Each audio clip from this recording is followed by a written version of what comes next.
Okay, so the last field that we need to check for is the content itself. So this is, oh, sorry, this is no different. So what we just need to do is say $_post, and we need to specify our contact underscore text.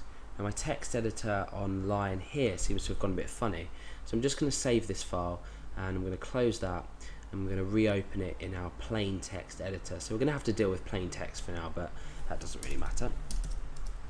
Okay, so now what we need to do is we've checked if we've set the contact name, we've checked if we've set the contact email, and we've checked if we've set the contact text. This doesn't mean that the value actually equals anything. So the next thing we need to do is we need to check whether these fields are empty. Considering they're all required, we need them all to equal at least one value. So we are first of all going to set them into their own variable, so we can use them a lot easier inside of our if statement.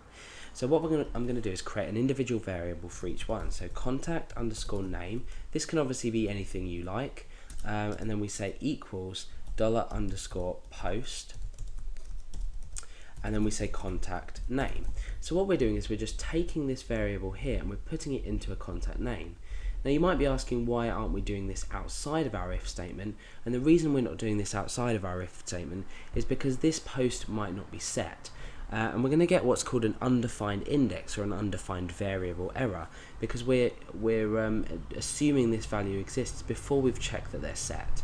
So remember to always declare your variables inside after you've checked for them being set. So now I'm going to say contact email equals $_post contact email. So we're doing exactly the same thing for each value that we're submitting. Contact underscore text equals $_post contact underscore text. Okay, so we've now got all three variables from our form. Let's just go ahead and echo these out. We can put an echo in front of here. And what this is going to do is just going to echo out each value. So if we click Save Changes and we come into here, let's go ahead and click Send. You can see that the form has been submitted, but nothing's happened with regard to PHP because we've checked using this isSet language construct. So now what I'm going to do is I'm going to type Alex for my name. I'm going to type, let's say, my email address in here. And then I can just type a small message in here, so hi, for example. Now let's click Send and see what happens. Okay, so you can see that the first variable has been picked up here, which is in the name field, and then here we've picked up the email address, and then here we've picked up the message. So let's go back to our editor, and let's get rid of this echo parts here because we don't actually want to echo them out to the user. Now after this we can check for their existence, so we can check if they equal nothing.